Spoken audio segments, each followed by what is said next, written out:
I'm sure a lot of you have heard about a project we have going on called Golf House Iowa. And if you haven't, I encourage you to go to our website and check it out. But it's something we're very proud of, and I'm here with Steve Jermeyer, our president, to tell you a little bit more about it. Well, hello, everybody. Let's talk a little bit about what Golf House Iowa is and what it represents. So first of all, we're filming this from Echo Valley Country Club in Norwalk, Iowa. And the Golf House project is stationed just a little bit over here, just over to our east right now. It's just to the east of the 9th hole on the creek course at Echo. And you may know that it's going to be the future home of the Iowa Golf Association, the IGA Foundation, the First Tee of Central Iowa, the Iowa Turfgrass Institute, and the Iowa Golf Hall of Fame and Museum.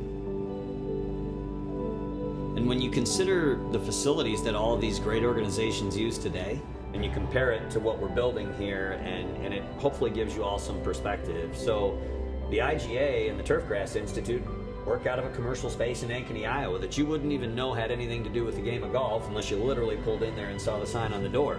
And just as importantly, Jamie and his staff with the First Tee work out of their homes, and then they chase their tail all summer finding courses to give them a place to conduct their curriculum. So when the snow falls and this project is done, they've got a place to teach this thing year-round. And so when we say we need your help, look, we're rounding third and we're getting there, but we absolutely need your help to make this thing a reality. And I can promise you it's going to impact the youth in our area, and it's going to serve the game in the state that we love in a way that it's never been served before.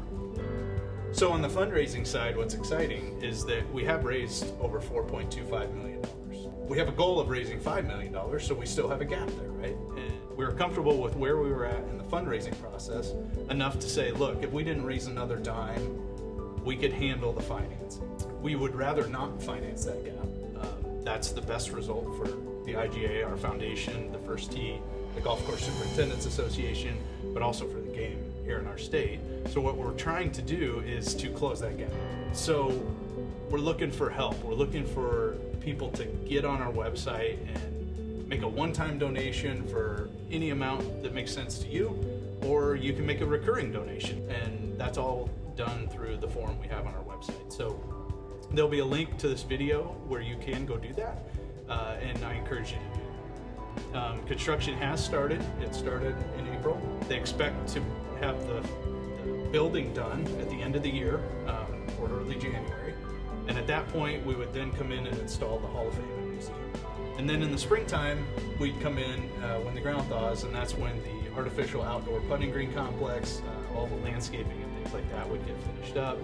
So the building open to the public probably next spring of 2024, if everything goes really well.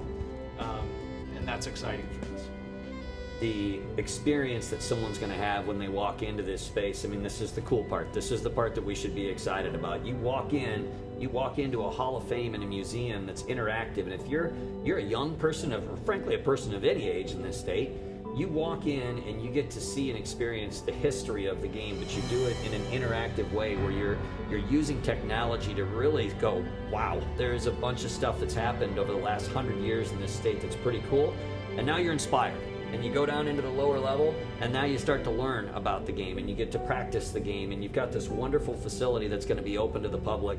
And then they walk outside, and there's a putting green out there with a bunker where they can practice short game. And the idea that we're going to provide that experience to kids of every economic need in our market tells me that we're going to grow the game, and we're going to enrich the experience for every golfer in this state. So I would just, again, reiterate, if you are passionate about the game, if you're passionate about our state, this is the project for you, and we need your help.